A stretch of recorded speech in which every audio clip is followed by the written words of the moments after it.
We're going to be talking for a long time. I heard you guys love speeches, so I've got about 90 minutes of prepared remarks here. I want to thank you all for being here. USA! There we USA! USA! USA! USA! USA! So, I want to thank our Guardians, our airmen, and everyone else for the warm reception in a very, very cold place. I think it's probably the coldest place I've ever been, but you guys managed to do a great job despite the weather. I want to bring a message for President Trump. He's grateful for your service, grateful for what you do up here, and just wanted me to tell you that he's proud of you and he thinks about you. And of course, the same is true for everybody that's flanking me up here. We're thrilled to be here because the mission that you guys do is so important for the United States. It's important for our national security. And today, everybody that I met, to a person, was professional, was kind, was knowledgeable, and was dedicated to our country. You're a great credit to the United States of America, even though you are very, very far from home. I met some Texans and some Floridians today, and I thought to myself, man, you guys have really signed up for tough duty here in Greenland, but it's a beautiful place. It's a striking place, a very harsh place. The Colonel showed me around, but a very beautiful place. Even in right now, I guess we're still, at least here in Greenland, in the heart of what is winter, because winter, I guess, lasts about 9 months here in Greenland. So I want to thank our reporters for following us around today and covering what we're doing. We'll take some questions from the reporters, but before we did that, I wanted to give some of my special guests an opportunity to say a few words. So we, of course, are thrilled to be joined by Juliet, our National Security Advisor's wife, and by my wife, our Second Lady, Usha. And flanking me here on my left is Chris Ryder, Secretary of Energy, Mike Walter, National Security Advisor, and my dear friend Senator Mike Lee from the great state of Utah, who I joked earlier, I told Mike I'd give him a ride to Utah, and we ended up in Greenland. But I want to, because each of them care about this territory and care about the mission of the American military here in Greenland, for various reasons, touching each of the areas that they focus on, I thought it would be worth hearing from each of them for a little while. So, Chris, if you would say a few words about the importance of energy. Thanks, Chris. Here we are. I will. Echo the Vice President's comments to thank you for your service to our country, wherever it is, whatever it takes. And I think we see right here in this beautiful air base in the high Arctic what energy can do. We can make a tough high Arctic environment a beautiful place to live, a comfortable place to live, all sorts of scientific instrumentation, military mission to monitor what's going on in the world. None of this was possible not long ago. President Trump was elected to re-energize America, to take the beauty that you've seen up here and make that a thing of pride and ambition again. Not shaming of energy, not trying to stop its growth and its prosperity, but to re-energize it.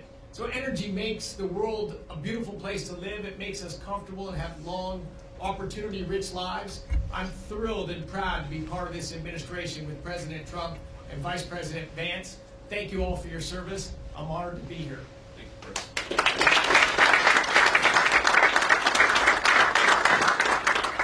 I guess when we flew in, it did look a little bit like Utah in the wintertime. Only there are substantial portions of this land that are always covered in ice, and it doesn't change. I really enjoyed talking to a number of you a little while ago as you were telling me that when you're deployed here for a year without your family, without your spouse, without your children. That is emblematic of so many of the sacrifices that so many of our armed services personnel make. And my conversations with our airmen and Guardians this afternoon reminded me of the fact that the American people are indeed in good hands. They're in your hands. What you do here makes us safer. And when we're going about our business, our day-to-day lives at home, we don't have to worry about the things that you worry about because you're doing it for us. Thank you so much for that. And I look forward to learning more about what you do here and about the future of the United States and its interaction with this amazing land in this part of the world. Thank you.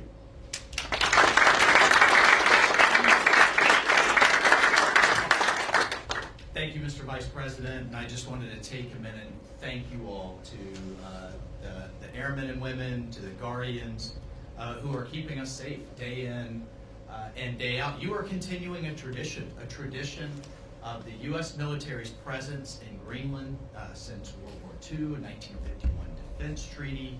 And President Trump is absolutely serious with the Vice President and with his team about the Arctic and the security that the Arctic brings and that you bring to the Western Hemisphere. This is about shipping lanes, this is about energy, this is about fisheries, and of course it's about your mission, which is keeping us safe and monitoring space, monitoring our adversaries, and making sure the American people can sleep safely in their homes day in and day out. So thank you for roughing it.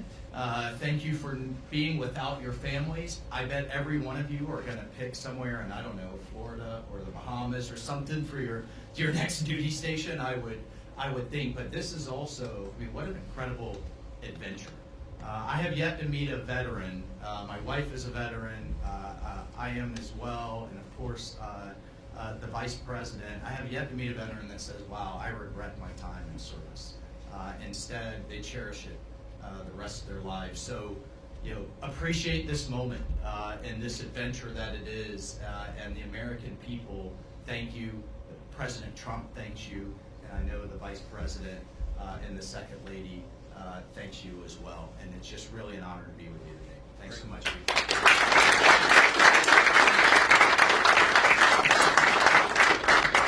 So thank you, Mike. And let me say just a couple of other things, and then we'll take some questions from the reporters. So number one, I think a lot of Americans wonder, why does Greenland matter so much? Why does the mission of this base matter so much to the American people? And I learned a lot about that today myself. Of course, you can read about it in a book, but I saw it up close and personal. And if, God forbid, to my fellow Americans, if a missile was fired from an enemy country or an enemy submarine into the United States, it is the people here before us who would give notice to our brave men and women further south in the United States to let people know what was coming and, God willing, to try to shoot it down and prepare for it. That's one of the things that we do at installations like this. We know that Russia and China and other nations are taking an extraordinary interest in Arctic passageways and Arctic naval routes, and indeed in the minerals of the Arctic territories. We need to ensure that America is leading in the Arctic, because we know that if America doesn't, other nations will fill the gap where we fall behind. So what you guys do is so critically important. I think a lot of Americans, certainly I, didn't realize it fully until President Trump started talking about the importance of our Arctic mission, about building upon it, and ensuring that America can lead in the Arctic for the next generation. And now I want to talk about, of course, the interaction and what Denmark, I think, has done, and sometimes in partnership with us, but let's be honest, what Denmark over the last 20 years has failed to do in some cases, because we know that unfortunately this place, this base, the surrounding area is less secure than it was 30, 40 years ago, because some of our allies haven't kept up. As China and Russia have taken greater and greater interest in Greenland, in this base, in the activities of the brave Americans right here, we know that too often our allies in Europe have not kept pace. They haven't kept pace with military spending, and Denmark has not kept pace in devoting the resources necessary to keep this base, to keep our troops, and in my view, to keep the people of Greenland safe from a lot of very aggressive incursions from Russia, from China, and from other nations. Now, President Trump, as he says all the time, and as a lot of people recognize, is a president of peace. We want to have good relationships with everybody. That includes, even to the extent possible, the Chinese and the Russians. But part of having good relations is showing your strength when you have to. And unfortunately, the story of Greenland over the past 20 years when it comes to security is that we've underinvested in the infrastructure, we've underinvested in the security architecture, and we've underinvested in the brave men and women who are doing a very hard job, as Mike said, to keep all of us safe. That has to change. Now, when I pointed out a couple of weeks ago that in some ways, with all due respect to our Danish allies, they had not kept pace, there was a lot of criticism from Denmark, a lot of attacks at the Trump administration, at the president, at me, at others in our administration for saying the obvious, which is that Denmark hasn't done a good job at keeping Greenland safe. And One of the things I heard was, well, what about the many Danes who lost their lives in the War on Terror fighting alongside the United States? Well, look, we obviously honor the sacrifice of our Danish friends in the War on Terror 20 years ago, just as, for example, the French honor the sacrifice of Americans in Normandy 80 years ago. But recognizing that there are important security partnerships in the past does not mean that we can't have disagreements with allies in the present about how to preserve our shared security for the future. And that's what this is about. There is no amount of bullying, no amount of obfuscating, no amount of confusing the issue. Our message to Denmark is very simple. You have not done a good job by the people of Greenland. You have underinvested in the people of Greenland, and you have underinvested in the security architecture of this incredible, beautiful landmass filled with incredible people. That has to change. And because it hasn't changed, this is why President Trump's policy in Greenland is what it is. It's consistent with the first Trump administration, where you saw significant investments in Arctic security, and it will continue over the next 4 years under President Trump's leadership. And let me finally, before I kick it over to the media, make one comment about the people of Greenland.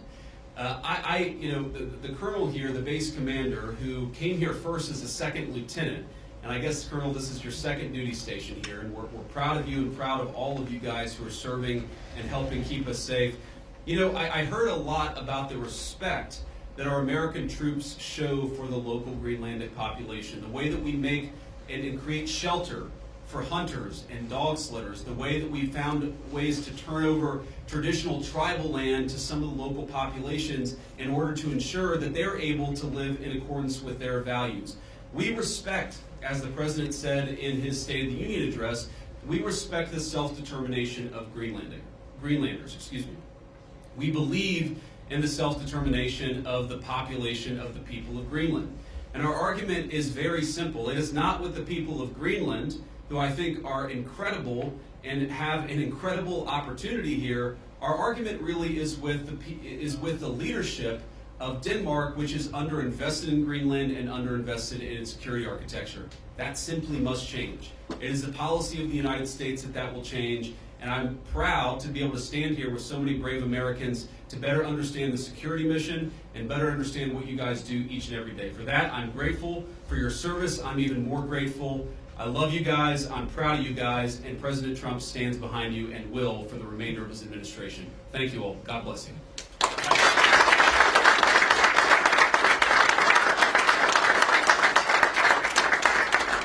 All right, now we'll take a few questions.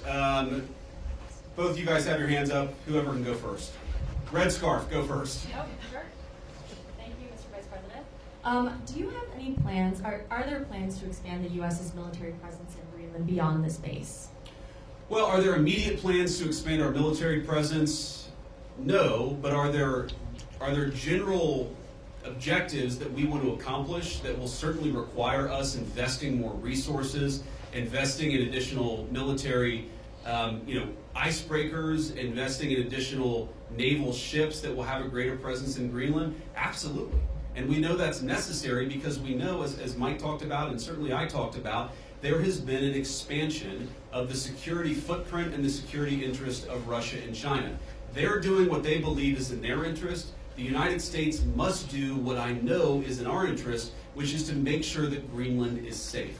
If Greenland doesn't have self-determination, if the people of Greenland have their future controlled by the Chinese Communist Party, it's not going to make their lives better off, and most importantly, it's going to make American and world national security, world security, much, much weaker. We in some ways need to wake up. We need to wake up from a failed 40-year consensus that said that we could ignore the encroachment of powerful countries as they expand their ambitions. We can't just bury our head in the sand, or in Greenland, bury our head in the snow and pretend that the Chinese are not interested in this very large landmass. We know that they are.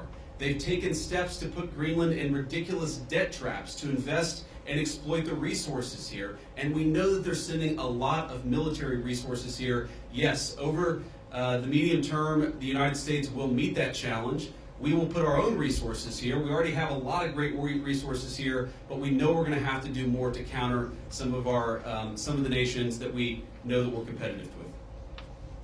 Sure. Thank Thank you so much, Mr. Vice President. And the President said today that we have to have Greenland. By being here today, are you also conveying that message that the U.S. is very serious in its desire to acquire Greenland? Well, the President said we have to have Greenland, and I think that we do have to be more serious about the security of Greenland. We can't just ignore this place. We can't just ignore the President's desires, but most importantly, we can't ignore what I said earlier, which is the Russian and Chinese encroachment in Greenland. We have to do more. And what the President said in his State of the Union address, and he was very clear about this, is we respect the self-determination of the people of Greenland, but my argument again to them is I think that you'd be a lot better coming under the United States security umbrella than you have been under Denmark's security umbrella. Because what Denmark's security umbrella has meant is effectively they've passed it all off to brave Americans and hoped that we would pick up the tab. We're simply saying to the people of Greenland, when the President says we've got to have Greenland, he's saying this island is not safe. A lot of people are interested in it. A lot of people are making a play. We know that America cares about the security of this island for the sake of the people of Greenland, but also for the sake of the national security interests of the United States of America. So our message is very simple. Yes, the people of Greenland are going to have self-determination. We hope that they choose to partner with the United States because we're the only nation on earth that will respect their sovereignty and respect their security, because their security is very much our security, as these brave Americans show. John Parkinson with ABC News. Thanks for bringing us along on this historic trip. I wanted to ask you about last week's news with the Atlantic. We've had a couple questions on Greenland. I feel like you've answered that. But I did want to ask, did you express your concerns to the President that you were opposed to the Houthi strike? And also, what did you mean when you asked, or when you said in that thread that the President wasn't aware that his directions for Yemen were inconsistent with his message on Europe? Well, I didn't quite say that. I think that's a slight bit misunderstanding of what I said, but we've talked, of course, in the American media about Signalgate, as I called it, for the past week. And here's what I told the President and the entire national security team, is that yes, it is in the interest of the United States of America to preserve navigation. Yes, it is in the interest of the United States to kill terrorists who are preventing navigation in the Red Sea, but we got to make sure that we do it right. We have to be careful. We have to make sure the timing is right. And of course, what that leak revealed, I think, is a private communication between the President's senior advisors about how best to prepare the American people for what we all thought we had to do, about the right timing of when we should do something, and of course, surfacing the strategic questions that we needed to decide and brief the President on so that he could ultimately make the decision about what we would do. What I saw in that Signal chat, and of course what I've seen in the President's senior national security team, is that sometimes we all agree and sometimes we all disagree, but it's important that we all have an honest conversation amongst ourselves and with the President of the United States about what we think is the best interest of the national security of the United States of America. I support the President's decision to strike the Houthis. I always supported the President's decision to strike the Houthis, and I support the national security team having the argument about how best to serve the American people. Go ahead.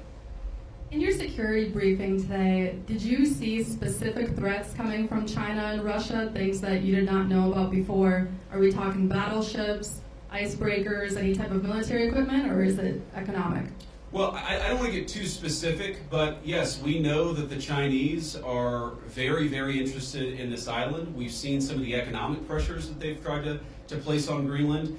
We know that they're increasingly engaging in military training and military interest. Certainly, they've started to describe themselves as a near-Arctic power. And I think part of that is justifying taking a further interest in Greenland and some of the surrounding territories. So we've seen very strong evidence that both the Chinese and the Russians are interested in Greenland. And why wouldn't they be interested in Greenland? It's a beautiful place. It has incredible people. It has its geographic placement makes it very important for the national security of the United States, but for world security. What we have to recognize is that if the Chinese and the Russians are going to pursue their national interests, we need a president who's going to pursue the American national interest, and that means ensuring that Greenland is safe. When can we expect an update on the internal investigation into that Signal chat leak? Has that investigation concluded, and what are the findings? I think we'll get an update soon. Look, we take it very seriously. We all accept that a journalist should not have been invited into the chat, and members of the administration, including my dear friend Mike, have taken responsibility for it. But I find the American media's obsession with this issue very, very interesting, because I happen to remember about 4 years ago when American military leadership made a catastrophic error that got 13 innocent Americans killed in Afghanistan and had about $80 billion of military equipment turned over to one of the worst terrorist organizations in the world. And for years, the American media ran cover for a Biden administration that refused to fire any generals or even launch an internal investigation that was meaningful and substantive about what happened. And now the same American media that covered for the Biden administration after the untimely death and the unnecessary death of 13 brave Americans is really, really interested in forcing the President of the United States to fire someone because of a signal chat. That is not honest behavior from the American media, and if you think you're going to force the President of the United States to fire anybody, you've got another thing coming. President Trump has said it on Monday, on Tuesday, on Wednesday, on Thursday, and I'm the Vice President saying it here on Friday. We are standing behind our entire national security team.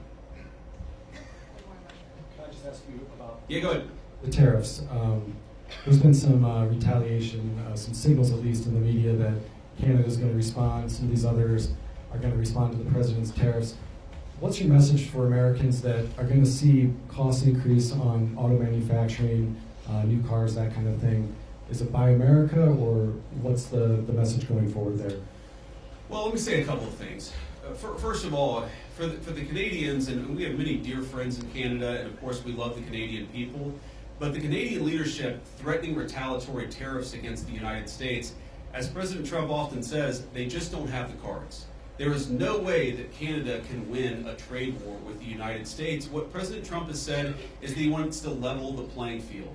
For decades, Canadian leadership has forced American farmers and American manufacturers to play by an unfair set of rules. All President Trump has said is that we're done playing by an unfair set of rules. If you're going to do something to our industries, then we're going to do something back to your industries. That's how you protect American manufacturing, and that's how you protect American jobs. Now, what I'd say to the American people is look, the president ran on this, and he said very clearly that we're done being the piggy bank of the entire world. For 40 years, in the same way that our European friends, I think, have neglected international security, for 40 years, a lot of our friends all over the world have used America as a piggy bank. They have used us to absorb all of their excess economic production. What does that mean for Americans? For Americans, that's meant manufacturing jobs declining, that's meant middle-class wages going down, that's meant whole towns that have been hollowed out by empty factories, and that means an America that is less safe because our manufacturing isn't as powerful now as it was 30 years ago. I've got all these brave Americans in front of me and a few behind me too. We want to send, if God forbid we have to send Americans to war, we want them to have weapons, the best weapons in the world that are manufactured in America and not in China. The way you do that is to rebuild the American manufacturing sector. The days of America being the piggy bank of the world, the days of closed factories, the days of people not being able to get a middle-class job in this country, they're over. And yes, that means we're going to have to fight back even against some of our friends and their unfair economic practices, but the long-term consequence of this is going to be higher wages, more manufacturing, and more economic security for the American people. We'll take a couple more questions. On Russia, has the U.S. agreed to those conditions that the Kremlin said were needed for that truce in the Black Sea? It included lifting sanctions imposed on Russian banks. Trump said this week that you were still looking at it. Well, there are a couple of different statements that are floating around out there, and some of them I think are mistranslations, and some of them are not totally clear what is even being asked for. But the president has said, and he's right, that I think we feel very good about where things are. We trust but verify. We make sure that what we're seeing from one party is met by the other party and vice versa. but I think that we've made an incredible amount of progress. We have to remember that this war started under Joe Biden's administration. It has led to an unbelievable amount of death and destruction, and for the first time in almost 4 years, thanks to President Trump's leadership, we have an opportunity to really achieve a peaceful settlement. The president's going to fight every single day to make sure that happens, and of course, we'll keep you guys updated as we continue to make progress. I do think, if you look at what we've talked about, we've obviously got this energy infrastructure ceasefire. We've got a Black Sea commercial ceasefire that I think is almost done. And once we get there, we'll work on the next stage of the ceasefire. Yeah. The president has previously not ruled out military force when he's talking about taking over Greenland. But your rhetoric today is more about encouraging the Greenlandic people to vote for independence. Do you think the rhetoric has changed about that, or what's your message there? No, I don't think it's changed at all. Look, the president said clearly he doesn't think that military force is going to be necessary, but he absolutely believes that Greenland is an important part of the security, not just of the United States, but of the world, and of course the people of Greenland too. It's very simple. I think the president's been very consistent here from his State of the Union, from his inaugural address, and every public statement that he's made. This territory, Greenland, really matters for the security of the United States. It's extremely vulnerable right now, and if the people of Greenland were willing to partner with the United States, and I think that they ultimately will partner with the United States, we could make them much more secure, we could do a lot more protection, and I think they'd fare a lot better economically as well. This has to happen. And the reason it has to happen, I hate to say it, is because our friends in Denmark have not done their job in keeping this area safe. They just haven't done it. It's very simple. For all of our friends in the American media who attack the administration for pointing out the obvious, what is the alternative? To give up the North Atlantic? To give up the Arctic? To China? To Russia? And to other regimes that don't have the best interest of the American people at heart? We have no other option. We need to take a significant position in Greenland to keep the people here safe, but to keep our own country safe too. We'll do one or two more. Yeah. Trump said this week the U.S. would go as far as we have to go to acquire Greenland. In that same vein, that question, are there plans that have been drafted to use military force to take over Greenland? Well, what the president has said is that we need to have more of a position in Greenland.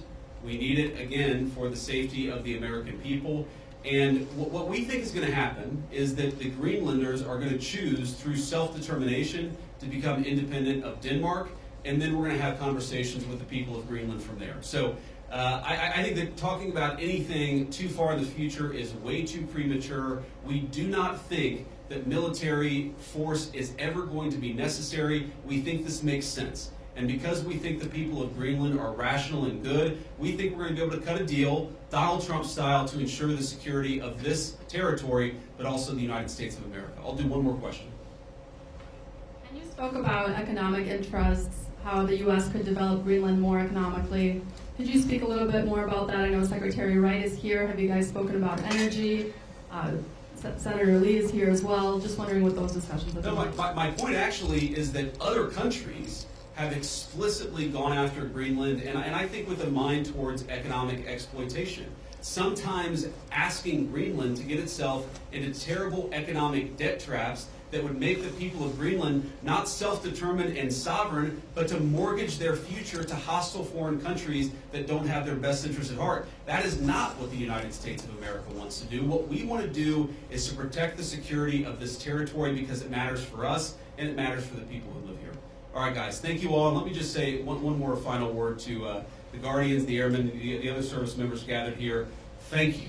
From the bottom of my heart, it is incredible to be a vice president who has served just as our NSA, Mike Waltz, has served, to know the sacrifice that comes along with it, and to see that there are still incredible young Americans willing to put on the uniform and serve this country. You make America a better place, and you make an honor to serve as your vice president. God bless you guys. Thanks for having me.